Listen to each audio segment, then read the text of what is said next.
Welcome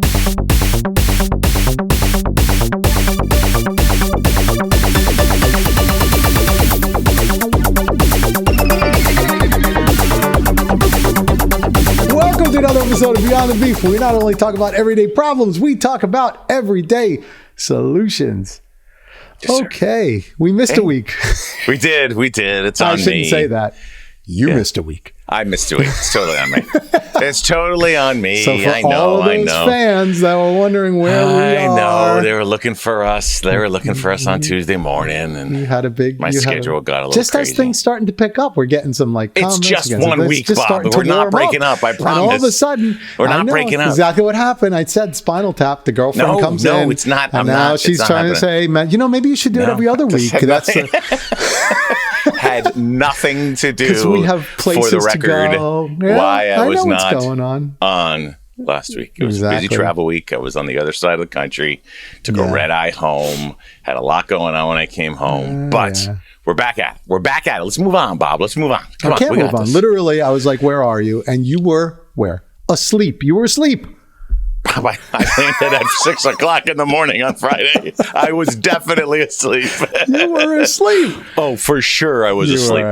Yeah, for sure I was asleep. Red eyes are interesting. Do you sleep on red eyes? It's the worst idea for me ever to do. That's the problem. See, if you don't sleep on a red eye, then you shouldn't. Yeah, red eyes. The only reason I took it is because this is interesting. But the only reason I took it is because I was in California at a work event, and they said, we're not leaving. We're not done till 2 o'clock. And then you've got to get to the airport. So then you have to fly later. So I'm doing all the calculations in my head. Like, all right, I'm flying all the way to the East Coast. Anybody that is out there that has done this, you're losing your 3 hours. You're really hard to find a flight. I was going to go to San Francisco airport. I was in the San Jose area.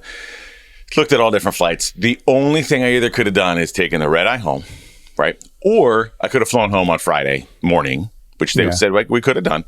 But then I would have killed my entire day, and my son had a football game Friday night. But you do anyway, right? Yeah. You don't win this game, by the way. So I said, all right, I'll get home, I'll sleep, and then at least I'll be able to get up and go to his game. Well, of course, I got out of the meeting at 12 o'clock, 12:30. So could have made it a lot earlier and been home because the guy that I was with was flying home. He lived in Queens, and he got home at midnight on Thursday. There you go. But so that's how it all unfolded. Well, neither here nor there. Got home. If you're flying like business class, maybe you have a chance of sleeping. I don't sleep. But when you're flying sardine class, first of all, I don't sleep well, and second of all, the guy in front of me was not giving me any chance of falling asleep. Okay, so, you got to tell. I have to tell you, and you know this, but the audience does. I mean, you and I used to travel all the time, many times together, which was always great because when your seatmate is somebody that you can laugh it up with and whatever else, it's like time goes by quick. And everybody else doesn't really matter because you're distracted. But when you're by yourself with nothing but your thoughts, everything bothers you, right? Exactly.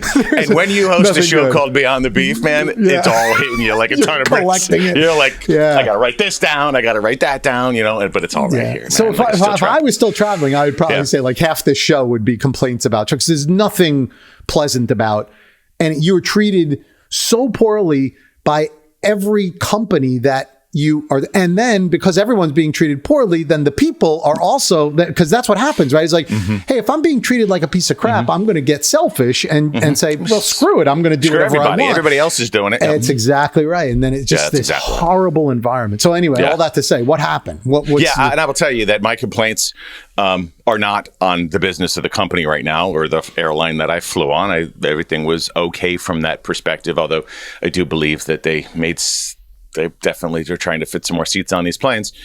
Which is not okay, by the way. No. You see what happens? We come to be like, that was all right. It's like, no, flying like this is not all right for 7 hours or 6 hours. Not for 6 hours. Not when the plane is giant, right? Just take you have enough room. Give me a little bit. Give me a couple inches, and don't charge me $100 for it. Yeah, exactly. So that's the only thing I'll say about the airline. But it's pretty big. People are just so inconsiderate. So honestly, I had something on both flights that we could talk about today. I'll talk about the way home because that's where we were, and knowing that it was a red eye flight and I'm flying home. And I didn't, I'm doing it through the company, so I'm trying to be conscious of costs. So I didn't come plus or any of those things, because now those prices are through the roof. It's not the regular $29 anymore. You're paying over $100, whatever. They really have gone up that way. Yeah, they've gone up. Which is, that's another thing to call it Comfort Plus. It's like, so the opposite, saying there was comfort to begin with. Right, yeah, right. Well, at least they've added the plus. You're right, but because it's like when you say economy class and then comfort class, it's like, so to be comfortable, you have to pay extra. Yeah, right. They should just call economy uncomfortable. This is uncomfortable, like comfortable first class, right? Luggage bin, right? Exactly. Yeah. All right. Anyway, go ahead. All right. So I'm in the middle, just to draw the picture a little bit here, right? So the middle's 3, outside 2, right? 2 aisles down the middle. Right. And in the middle, I'm on the end. I've always got to be on the end. Me too. I got to be able to get out if anything happens. It's not like I'm going very far. I'm on an airplane. But anyways. Especially as I get older. Believe me, I'm getting out. I'm getting out of that aisle quite a bit. And stuff too. Yeah. That's a good point as well. But as soon as this couple walks in, I know they've obviously been at the bar. They've obviously been drinking, and I'm cool with that. You want to make sure you sleep well. You want to have some cocktails. In my old age, I drink at night. I don't sleep. It's the opposite effect these days. But anyways, they got in and they landed, right when they land in the seat, and they land like you're taking bricks and just throwing them on top of a seat. So this big guy is probably around 6'3", just right in front of me. Yeah. And immediately, I mean, Bob, the button's pushed and the seat is back in my lap. You know what this is going to be like. And I'm like, you got to be kidding me. And again, we're close. I'm looking at this TV, and this TV goes from, right in front of me, and a nice little view, to like, I've got to like go down to see it, right? Like, it's like I'm trying to see this little TV, because I know I've flown before hundreds of times. You don't put your seat back before the flight is up over 10,000 feet. No. You just don't do it. Right. So I know it's going to be a problem. Unless you're drunk. Exactly. So stewardess comes by, right? Brett's take off, whatever, does all stuff. Oh, put your seats up, move the seat up. I'm like, oh, thank God, right? As soon as she walks past, here we go. The seat goes back again. I'm like, oh, you got to be kidding me. Yeah. So I'm like, well, what would Bob do? No, don't do that. Don't do that. Bob would say, excuse me. Yeah. Excuse me. Your seat needs to be up until we get, and then we would have chaos. Any reason that you've made me effeminate? I just wondered. Because I'm not saying it's anything better. All right, maybe your tone would have been a little bit different. Sure, why but maybe your tone would have been a little bit different. You're right. Hey, buddy. I think I like to say, hey, buddy. Hey, buddy. Your seat's back too soon, All right, sorry about that. The other. We'll see. What depends on the mood, but go ahead anyway. Because, so I didn't say anything. Yeah. I just, whatever. Woman comes by again. Seat goes up. He's all right. We now fly, and not even before they say you could put the seats back, right? As soon as we take off, boom, seat's back again on my lap. Now, the seat is literally in my lap. Like, this can't be comfortable for anyone. For those of you, I'm only 5'10", 5'10" and a half. I disagree. It's very on my driver's license, I'm 6'1". See? I'm glad you took my advice. It was comfortable for him. I would tell you that. Yeah, of course. Very comfortable for him. But why are people just, listen, I have a thing about putting my seat back because I know how uncomfortable it is. Again, outward facing, looking at other people. I literally turned around and got a little head nod for the person behind me if it was okay, because I had no room. Right. I couldn't do anything. Yeah, I had a water bottle in the seat that was now on my knees. My tray table would have literally been hitting me if I let it down. It was that close, ridiculous. I was like, could you mind? And no, it's okay. So I checked with the person behind me. I don't understand how people are so inconsiderate. No one is outwardly facing. No one cares about anybody else. And you know what? There's this mentality that's out there a lot. And we've talked about it in different fashions and different stories. But when you're in a flying tube, you should think about the fact that you've got a lot of other people around you, and you should be a little considerate. You and should. This is one of my. There's two big pet peeves. The other one happened to me on the way out, but this is one. I'm curious to hear. I'm the same exact way, by the way. I almost never recline unless I'm in the situation you're in which case I will do the same thing, like turn around and say, I'm sorry, whatever. Because we care about other people. I'm not saying that makes us some holier than thou, but that is just the way that we're wired. But some people are not. But here's the real thing. I don't blame that guy as much as it's easy to. See, who I blame is the company. Because you started saying like, the company didn't do it. No, the company did do something wrong. You know what they did? They gave you guys an unlivable amount of space on a 6-hour flight. So this guy gets into his unlivable amount of space. He's probably bigger than you, right? Whatever else. Mm-hmm. And he's like, I can't. This is not comfortable. I'm paying for a seat. So I'm going to make it maximized because they let you. You know, if the airlines didn't want the seats to recline, they shouldn't let them recline, but they do let them recline. So this guy wasn't doing anything wrong, right? He was doing anything wrong through our value system. It was doing something wrong through our value system, but he wasn't doing anything wrong because he was given a small amount of space, unlivable, and he's like, I'm going to take advantage of it because that's what the airline allows me to do. This is what I paid for. Who's wrong is the freaking airline. They should give people enough room, and they should not allow reclining of the seats. They should give you a comfortable seat to begin with because that's what you paid for. But 100%. Instead, what do? They cheap it out and they say, let them fight amongst themselves. And that's baloney, man. That is like, that to me is the worst kind of company that does that. They screw you and they let you fight it out with other customers. I think that's wrong. So wow. All right. That's my perspective. It's a good point. I was a little bothered by, I was blaming the dude. I'm not going to lie to you. I was blaming the guy the whole time. Well, maybe because that's what I was beefing about, but I think it was how it was done. When he shouldn't have. That's fine. But I think that's a good point. I think what you said was a good point. Like, if you're going to measure the distance for seats for somebody to be comfortable, put everybody's seat back and then measure and then move up from there, right? It's almost like, start at recline to make sure everybody's at a good, comfortable position. Like they could put their tray table down without, and listen, I got a little bit of a belly, but it ain't that big, right? Like the tray table should not be hitting my stomach when I'm doing that, right? So make sure that's comfortable and let people go up, right? Fix it from an airline perspective. And then we don't have to worry about you and I having an uncomfortable situation or people hating to fly so much because people need to do that in order to be comfortable. And then everybody's pissing everybody else off and blaming each other. Because the only reason that you shouldn't be reclining throughout the whole flight is because of exactly what you said. When the guy reclines, there's not enough aisle space to get out in the event of an emergency. Like, for sure.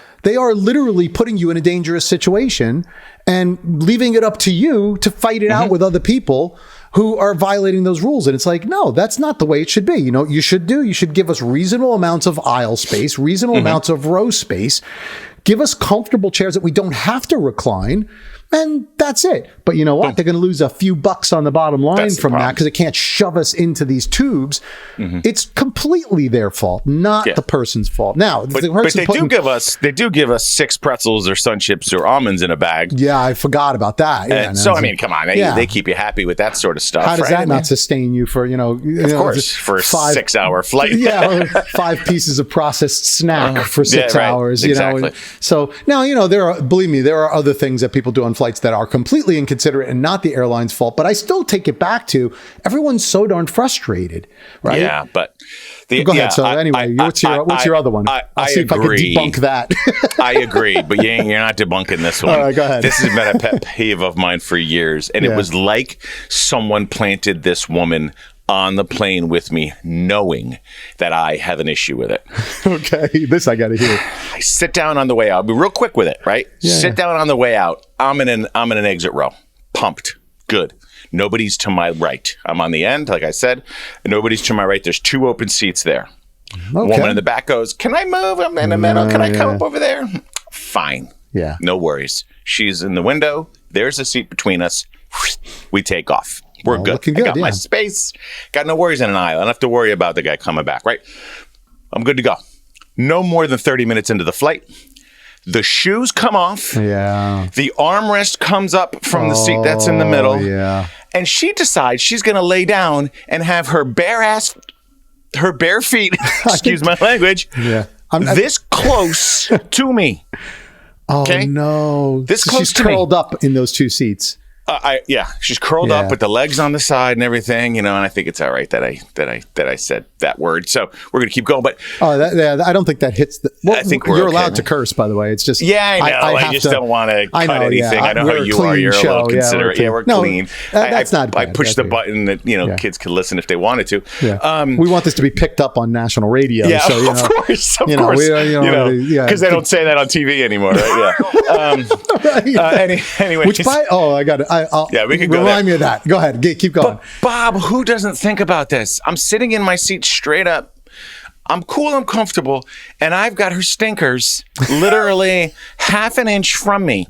Not like there's socks on. There's nothing on her feet.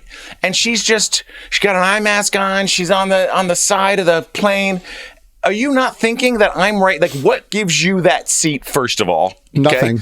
It's half of that seat is mine, by the way, if we're sitting like this. Half that seat is mine. Second of all, I don't want your bare feet on a plane. Don't take off your shoes in a plane. Do not be barefoot in a plane. Please do not do this. Okay? I cannot. I know how much this bothers you. You've talked about this before with me one-on-one, where you just don't like people taking their shoes off on planes. No, I don't. It bothers you a lot. And if you have socks on, that's one thing. It bothers me, not as much. If you're barefoot, like your flip-flops and your bare stinking feet is on that plane, first of all, I'm grossed out because you're walking around a plane. I've seen people go into the bathrooms with bare feet. It is disgusting. I'm like, this is like, you're going to get some fungus. You're going to have a tough time. But like in this case, not only like her feet weren't even under the seat in front of her, they were on a seat that somebody else is going to sit on. So now your bare feet are on and they're like half an inch from my arm as I'm sitting there with my armrest down. And I'm like, what is this? Like, I have to tell you, how is this okay? The feet thing is, I think, there are people that have this thing, right, where they can't. The feet don't bother me as much. I remember there was one story you told me where, like, the person had their bare feet. They put it on they were behind you and they put it on your armrest. They put it on right on the armrest in front of you. That's a bit much. Honestly, I think these people are a plant. I think my friends know this about me too. So they're like calling people, "Hey, you on this flight? If you are, please get some bare feet going and get them as close as possible to James." I would absolutely do that to you. I know you would. I know you would. So that, I mean, the feet themselves don't bother me. The feet in my face would bother me, but definitely, if she now is curling up in two seats, that would bother me too, because it's like an unwritten rule that that middle seat now, if it's empty, it's neutral territory, right? That is not anybody. That's no man's land. I may want to put a snack on it, right? Yes. Maybe use it for a little bit of extra space. Yeah, it's not yours. It's not yours, and I that always bothers me too. I've had that situation where people do that. Like, here's another one they'll do is when there's a middle seat between us. They take the stuff that's under their seat, like their laptop, and they put it on that one. Oh, not even on the seat, but under the middle seat that's empty, and under the front of the middle seat. And you're like, well, why couldn't I do that? Right? Like, what makes you think that you should have, your feet clear and mine shouldn't be? Like, and it gets you to this. Oh, I didn't do it. Think of it sooner. You beat me to it, like a competitive kind of like. Yeah, but no, hey. and this is the considerate thing again. Like, it's not even like I didn't think of it. It's like I wouldn't do that because what gives me the right to put my stuff there when you could put your stuff there too? I have had situations where, I've seen, like, maybe I could take up a little of that room. I'm like, hey, you mind if I just put this little bag under there and then leave half for the other one? Like, it's all how you approach it. It's just communication. It's all communication and how you approach it, man. And this situation drove me nuts because not to sound whatever, but she wasn't even supposed to sit in that seat. Like, her seat was 5 rows back. She came up there and just was like, now it's all mine, like free reign, free whatever. And I'm not even going to think, hey, listen, you want to put some stuff on the seat? Fine. You want to put some things on there? Like what I do, I'll put my water bottle there or whatever, because I usually have a big water bottle with me that I like to have. And so it's not in the seat, from whatever. And I'd relax a little, and you want to do that stuff too. But to just put up your armrest, because the armrest would put up the armrest to lay down on the two seats. That's the problem, yeah. And have your bare stinkers, like, literally. Like, if everybody had bare feet on that plane, it would be the worst smelling airplane ever to fly. Okay. So could you smell her feet? I mean, I don't know. I didn't really smell her feet. You know, I had the air going and stuff. I don't know where they were. If you're okay doing this, you know, you like could you walk on them all the time. I'm sure what I'm going to suggest would officially be some form of assault, but you could have like tickled. So I don't think I didn't think about it. Just like while she was, because she was out too. She was sleeping at that point. She was like, hello.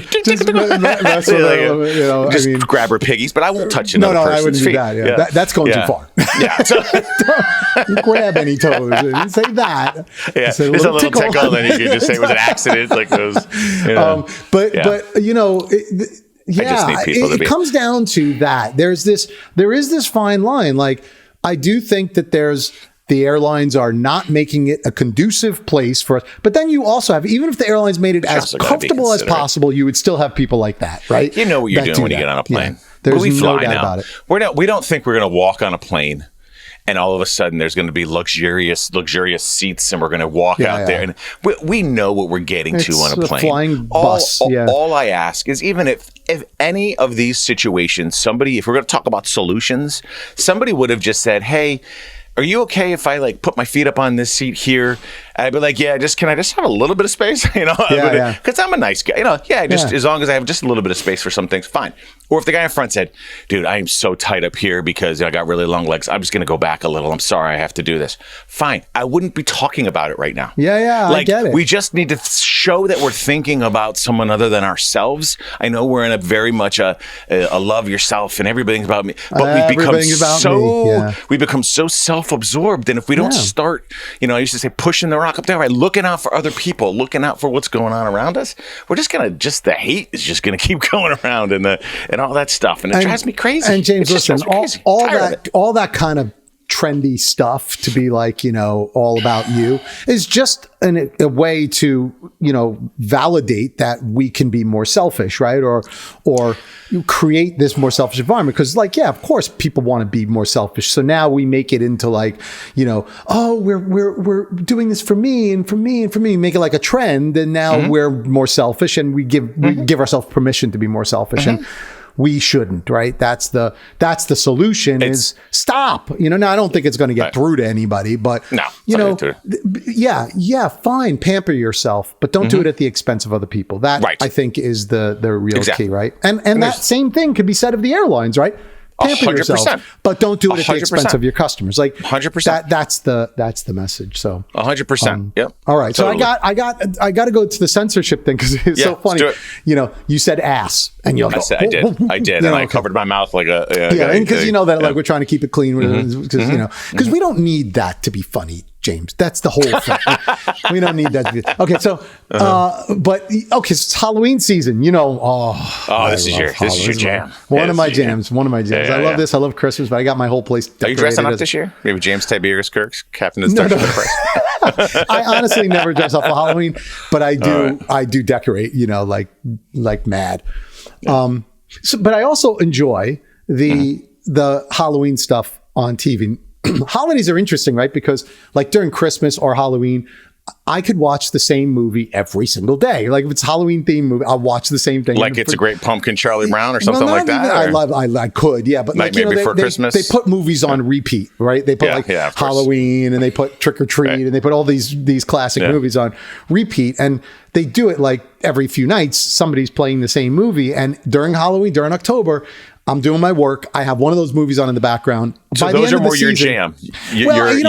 Your Halloween movie jam. I guess so. Yeah, I like those types of movies. Okay, so where I was going with this is that usually that's on network television. I know a lot of people don't have anymore. I still have cable and everything, so that's on network. And a rotary telephone, right? And so these are all the old slasher. No, I don't have that. I missed that.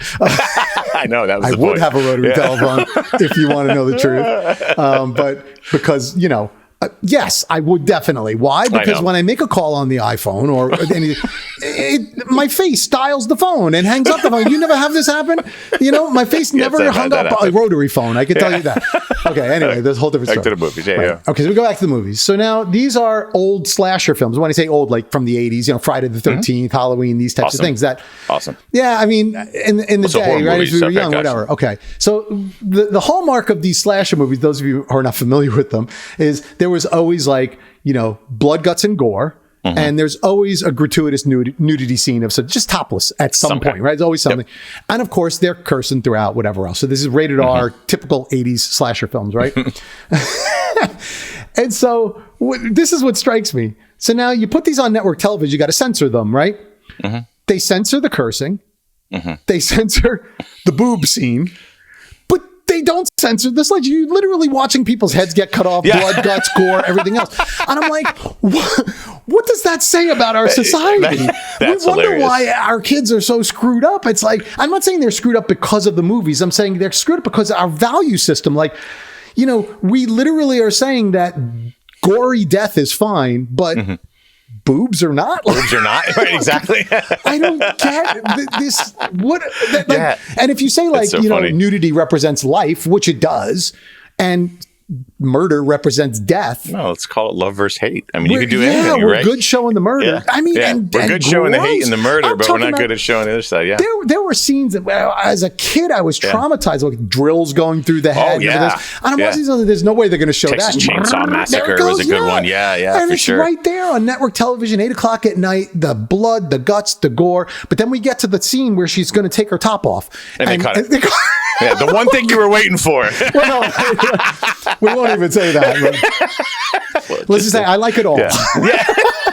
It's the full picture. The complete movie is what I want to see, right? But right there, they cut it. I'm like, something is wrong with that. How can this be okay? Yeah. But this is not. It's not even like they're showing people having sex or things like that, which still you would say is like. But we're so warped. That's kind of twisted to me that they still do that, because I haven't watched. So I haven't watched them on network television, so I haven't experienced that. But what I have experienced a lot more is a lot more comfort in the swearing and the sex scenes and all of those things on TV. And you know, like there was a CW show my son was watching for a while, and I was like, "Whoa, that's a little much." Pump the brakes on the high school sex here. See how we're like so geared towards that, because we still have these puritanical kind of values, right? Like that's going to convince my son to go out and have sex if he sees it on like TV, it's going to damage him. You know, it's going to damage if he sees a bare chest. He's going to think it's okay. Like everything I've talked about for the last 16 years means nothing. His father walks around the house with no shirt, with bigger boobs than you're going to see on the. Wow. Thanks. Sorry, I was talking about that me. That was nice of you. Okay, good. But at the end of the day, you're like, well, what is wrong with the value system of a society who is like, it's okay to watch someone's head getting chopped off at prime time, but you can't see, a naked body or you can't say a curse. Is it weird? We are. That screwy. is weird. We're screwy, right? That is really weird. Yeah. That is really. I don't even know. You even think about it, right? But Yeah, I didn't. So I honestly, I didn't even know that was the case for any of these. It is any of these movies. Again, I don't have cable, so I don't necessarily have network television to watch these things. So I watch them all on. I get it all. You get the whole thing. Yeah, I get the whole thing. The uncut versions. But back in the day, it was interesting, right? Like if you look at even just movies and things back in the day, and the change, I've watched some older movies that I thought were funny that were rated R, and it was basically like a quick boob scene and like a couple F-bombs. And it was R. Today, it's not. I will say that definitely the grading and the maybe it's changed a little. The prudity, if that's a word, the prudeness of people has kind of changed a bit. I think it is, right? It's a sentiment for sure, right? Yeah, I mean, we definitely a little bit, but we just have our values in the wrong places. It's like that is so interesting. We really have our values in the wrong places. I'm not saying people, whatever. Whether you feel like it's right, wrong, or indifferent, the point is just the contrast, right? Of like, I will say this versus that. Why is this okay to show, but that's not okay to show? It's weird. I will say this. It is definitely okay, much more okay to show gore on television than it is to show boobs. Like, period. That's what I mean. I mean, even if forget about just the censorship of the movies and whatnot, I'm thinking now as you're saying it, I look at things like American Horror Story and different shows that are out there. They show some real horrible, disgusting, disturbing video stuff. games too. Like, when do you ever? I don't play a lot of video games, but they're full of blood, guts, and gore. But you never see like a nude scene. You rarely see cursing, right? So it's like it's just a strange. It's interesting where we've chosen to give in to what's okay, right? And then we think of it as it's socially acceptable. Yeah, for sure. But if we see something like that, it's like, oh my God, like you just said, like, oh my God, he's cursing. Okay, but social you media just watched his head get cut off. You could show gross stuff on social media, more on the gore stuff, but you ever show something a little too much of a booby, and no good. And you can't do it. You know, no good. Got to go to OnlyFans for that. It's a good point. We've secluded you in that. Part we of the put you internet, over here. Right? Yeah, you go over there, right? But it's a good point because you have those three things that used to make like an R-rated movie, right? It was like the swearing, the nudity, and the violence. We've decided violence is good as a society. Forget about the violence. That doesn't matter anymore. Nope. But we're going to keep the nudity and the swearing out because that was the wise choice. That's pornographic. Show people how to gut others and take their skin off. We're good with that, but not to potentially make love. Weird. Exactly, right? Weird. Weird. I think it's weird. So anyway, that's not what I planned on talking about today. No, but I'm glad you brought it up because honestly, this is good for me. I never really thought about that as much, but I think that's a very intelligent thought and astute. I tend to have those every once in a while. Astute observation. So, but here's my real beef. More beef. Here's my real beef. Okay, so I've been spending, it's college application time, right, for my daughter. I've been spending time doing this. And without getting too personal or too specific on where my complaints come from, let me just say this. Technology is destroying our children. We know this about like phones and social media and all this stuff. That's the obvious stuff. I'm talking about the technology within the schools. So you've gone through this, right? The amount of stuff that they have to go through, the different systems, the different whatevers, everything else to apply for college is unbelievable. Made worse by the fact that the teachers and the counselors, instead of, in my opinion, doing what they're paid to do, which is help step you through this stuff, they literally send a 12-page document saying, here's what you have to do. And they leave it to the students and the parents to do this. And so we're getting ready to navigate this and go to her inbox. And I try to navigate her inbox. James, and I know you have this as well. We've talked about this on Old Beefs. She literally has 3,500 unread messages in her inbox. And my first reaction was to get mad. Like, what are you doing? How are you? Right. And then I start going through her inbox and I see maybe 30% of them are junk mail from people trying to sell her stuff. Literally, this is her school account, her high school account. That's what I was going to say. And she's not like an adult where we just give our email out to get into a website or something. Colleges that are doing marketing emails to her school account. The only way they can get that address is through the school, I would imagine. School, so that's one. Then the other thing is so they got another system that they use. And every time something happens on the system, a notification comes through email. Probably another 40% is school that, notifications, right? You're talking school about. notifications, which I get some too. Boom, boom, boom, all those. And then maybe another 10% are things that are just like FYI stuff that you don't need to know, whatever. And then there's maybe the rest of it. Maybe I think I'm at another 10% is actually important things.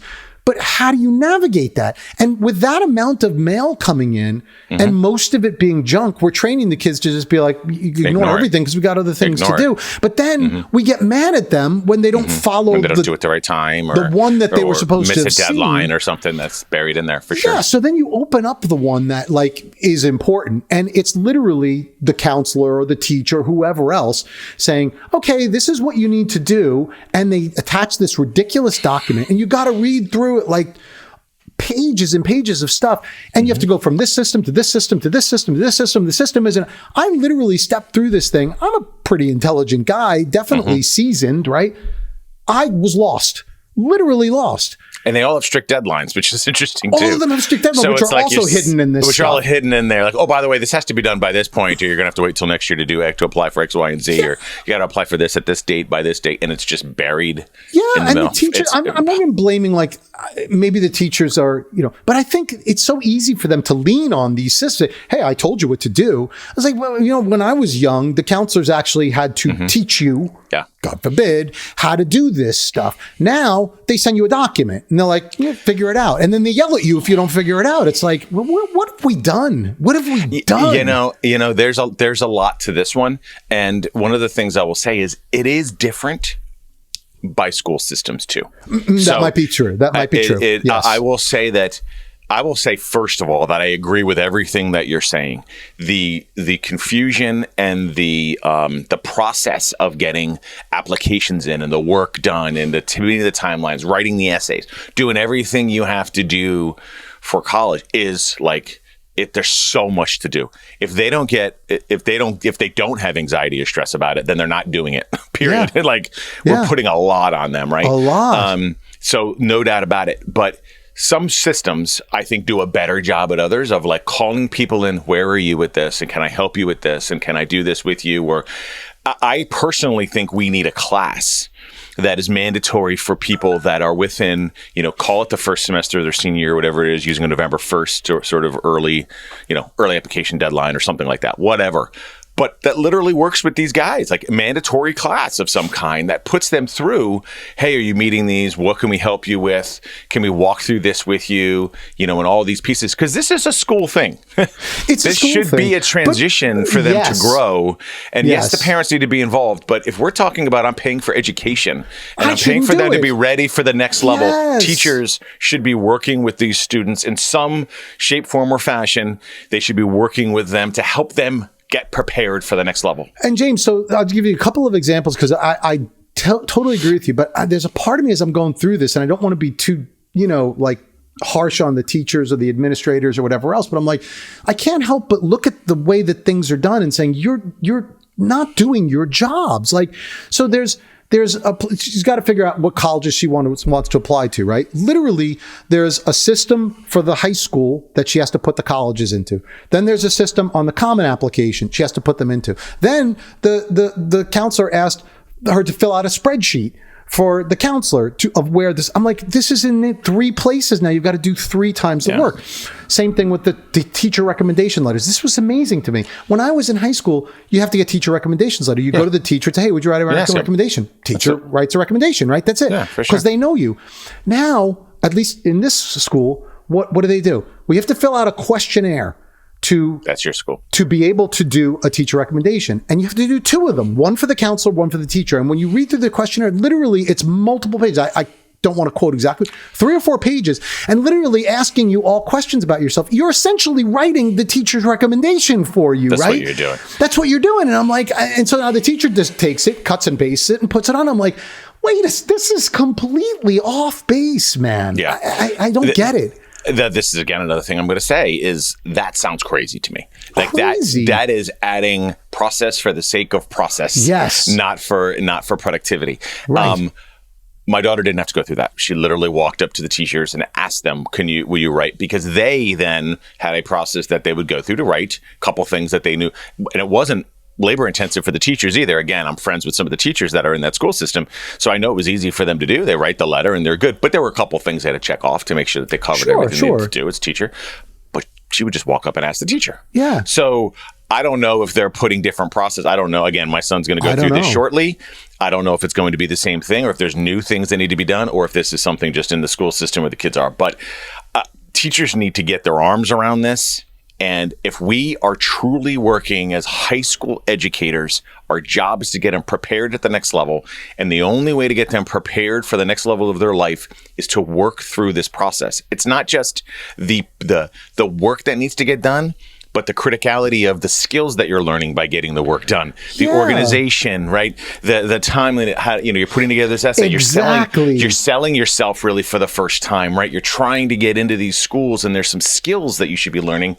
by doing this and by just throwing a bunch of crap at them and saying, "Oh, make sure you get all this stuff done." You're not teaching anything. You give them this giving their onus on someone else that a 55-year-old can't navigate, right? Right? I mean, literally can't navigate. And the way it came to me is my wife was generally is the person who's helping them with this. She's like, I hate to bother you because I know like I'm really busy at this stage, right, with work as things are going very well, which is good. She's like, I hate to bother you, but I can't figure this out. And my wife is, you know, a smart lady, right? For sure. And so I'm like, okay, you know, I'll help as much as I'm frustrated, to be honest, because I'm like, I just don't have time, but I'm like, I'll do it. And so I work through it, and I am blowing up at everything because I'm like, I can't figure it out. I'm like, how is a 17-year-old supposed to navigate this? And when I look at it, you know, I'm looking at it through the lens of companies and all this screwed up stuff that we know exists. Yeah. And I'm like, this is a school that is trying to embrace 12 different systems that don't speak to one another. They are literally pushing all of the work onto the kids without any regard for whether or not this could actually be done. And it is, I mean, I'm going to use the word criminal, but it is a horrible thing, right? Because like you said, they're supposed to be guiding the kids, teaching the kids, helping the kids, not just throwing all this stuff on them and then literally getting upset when they can't do it, right? Or they can't navigate it. It's and I don't want to let universities or colleges off the hook on this either, because they've overly complicated these things to essentially try to make their jobs easier. Yeah. And all new systems, new platforms, new things that are going on, these fancy this, they're not all using, you know, centralized ways of inputting or doing certain processes. They're just throwing it out there and saying, hey, if you want it that bad, go through all of that, and they'll use it as well. If they don't want to fill out these 17 different forms and this and that and fill out this, then they must not really want to be here. You know, and it's like, guys, come on. What are we doing? Are we really trying to do that sort of stuff here? We're trying to educate our kids. We're trying to, you know, we're trying to become a great country by providing great education to these guys. As it is, another topic for another conversation. It is, you're charging way too much money for us to even send our kids there. They're sending them there. It's basically like a giant vacation, and in the end of the day, they have a freaking degree, but that they don't know what they've learned. They don't know what they've learned or what to do with it or where to go next. This is exactly right, and it keeps going back to the same thing. It's like we talk about shrinkflation, right? Shrinkflation is generally, you know, you pay more for less, right? So like prices keep going up. Or they stay the same and they reduce the amount of stuff, right? And we talk about that in terms of products like cereal, you know, you get less cereal for the same amount of money, whatever. But it happens with services too. And that's the point, is like the cost of services keeps going up, but the actual service you're receiving keeps going down or stays the same, or, you know, one way or another, right? So at the end of the day, this is one of them. I feel like every time I look in, I get a peek inside the education system, the public education system. Oh my goodness, it's unbelievable how much stuff is being passed off onto these kids. And it's perfectly fine. Like, this kid has 3,000 unread emails in her, and no one has noticed. No one cares about this. She's missing key deadlines and no one is searching. It's like we're just accepting, like, well, it's up to you. Oh my goodness! But when do we teach? Right? This is the problem. This is the thing that gets me. And again, I'm going to say these things, and I am going to put a caveat out there and saying this isn't every school, this isn't every teacher, this isn't everything, right? Of course. I'll put that out there real quick. But this is a key thing for me, because we hit this point when these kids are like 15, 16, 17 years old, that the shift goes to, we're going to send everything to the kids because they need to be responsible now at this point. We've got to teach them to be responsible. Well, have you taught them earlier how to do this job? Have you taught them? Have you taught them? Right, exactly. You're just throwing them to the wolves and saying, and this goes for everything. This goes from managing a sports calendar with coaches only communicating with the kids to college and all these other tasks that you're expecting them to do. We just get to the point where we say, here, it's all yours. We're not going to talk to the parents anymore. We're just going to talk to the kids. But we haven't taught them how to handle this, how to do this, and what's going on. Giving them a 10-page PDF that's ridiculously difficult to follow is not teaching. No. Sending them to YouTube, which happens, James, I'm telling you. Oh, I know. That is not teaching, okay? And I don't know if it's because we're getting lazier, the teachers don't know this stuff, they're overwhelmed by the technology, so that I'm not trying to say that anybody is intentionally trying to screw anybody else. What I am saying is that our system is so broken by technology. And if anybody thinks that technology's made things better or easier in these ways, it is completely not true. I'd like to see the numbers on that. I'd like to see the numbers on that too. I would really like to see the numbers on. There is no way that is happening. On our kids being more intelligent today than they were 25 years ago. Oh, we have the numbers on that. They are clearly not, right? They're clearly not. So right. So but we keep doing it and we keep leveraging it and we keep going about it. And I'm not saying let's go back to the Stone Age. I'm saying let's go back to human communication and working together and connecting and helping and guiding and not just throwing kids to the wall because they reach a certain age. So it's all yours now, your responsibility. And then parents come in late and we're like, What? I didn't hear about this. I didn't get this email. I didn't know your game got changed. I didn't know you had this due. I didn't know that this is your future for education in college, and I didn't even know what's going on. I didn't know this was my job all of a sudden. Right, exactly. Right? I thought this is what my tax dollars were paying for, was my kids to go to school and get the help that they need. No, I'm not saying I'm redeemed as a parent. I don't have to do anything, but I certainly shouldn't have to do this. This is stuff you should be teaching them, right? I mean, I don't know. And I will also say this, just for anybody who will ever listen to this, we are in a place that we have pretty high tax dollars. So we are not talking about educational systems that shouldn't be able to, afford good teaching and good education and really bring in some of the best into these school systems. And again, I think some people, they get in bad apples or whatever, but I think it's a process right now. Yeah. And the process is the problem. And the teachers are leveraging or utilizing or leaning on that process, which is just give it to the kids. And even if it's all this, they'll figure it out, right? If not, they'll come ask me if they have questions. What? Right. And the other thing is, I think it is like some school systems can spend more on technology, and we're in one of them, right? So I don't know that it's even the teachers that are, kind of wiping their hands of it. Maybe they're leveraging that. But I think they're saying, well, we're leveraging technology because the system or the district can afford to invest in technology.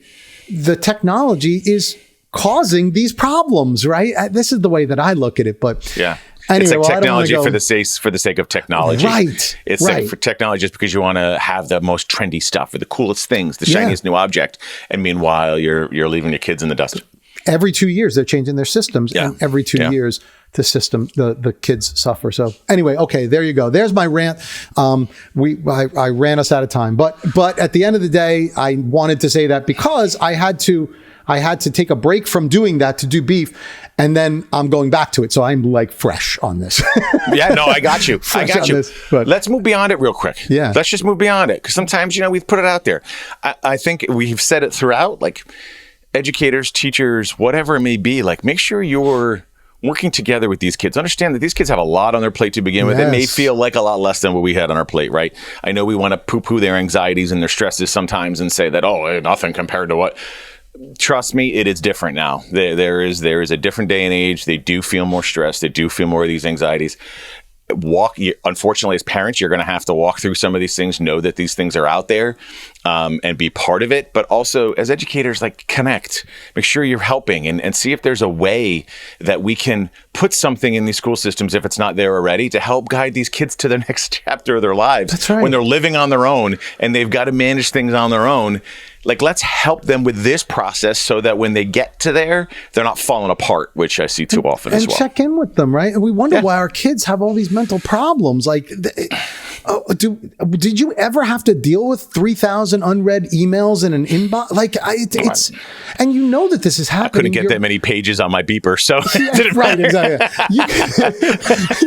You could see that this is happening. Check in with them. I mean, why is that an added stress that needs to be on these kids' lives right now? Yeah, I just can't understand it. So sometimes we're so quick to like say, oh my God, the kids are doing this, the kids are doing that, the kids are doing this, the kids are doing that. Why? What's the problem? The problem is staring us in the face. We're just choosing to ignore it because dealing with it means we have to do more work as adults. And that's what bothers me. Yeah. That's what bothers me. Amen. All right. Hey, I was just thinking, I think the applications back in the day, by the way, were like a job application, right? Like, didn't we have pieces of paper that we would write the essay out? We'd check out certain things. We'd write the essay out if they needed an essay. Yes. It was like 4 pages front and back, maybe whatever. Typed it. Typed it up, right? And then you'd fold it up in an envelope and I'd put a stamp on it. Put it in. Mail that. That's it. And that was it. That was it. Done. And then we hear back or we don't hear back. And that was you put it in the mail and you get the mail back. Now it's just chaos. The pressure on these children is insane. We haven't made it easier. We haven't made it easier. 100 times harder from what I can see. And we're not doing anything about it. And boy, that just makes me mad because this is our future. And we see them breaking apart in front of our eyes. And we don't do anything about it. Anything about it. No, anything. We blame politicians. We blame the other parties. We blame this. We blame that. Anyway, all right, that's it. We gotta get together and fix this stuff. Yeah, before your head pops off. I gotta go because otherwise it's gonna go crazy, and this is gonna be not funny anymore. So let's take it back. All right, so that's today's episode. See, this is what happens when we don't do the show for a week. I know. I'm sorry. That's okay. I'll be all right. I promise. Anyway, all right. Think this over. Give us some comments. Tell us what you thought. Sorry for being so. I promise I'll be calmer next week. No, that's not fun. Calm's not fun. You should. All right. Well, I like excited Bob. I like excited Bob.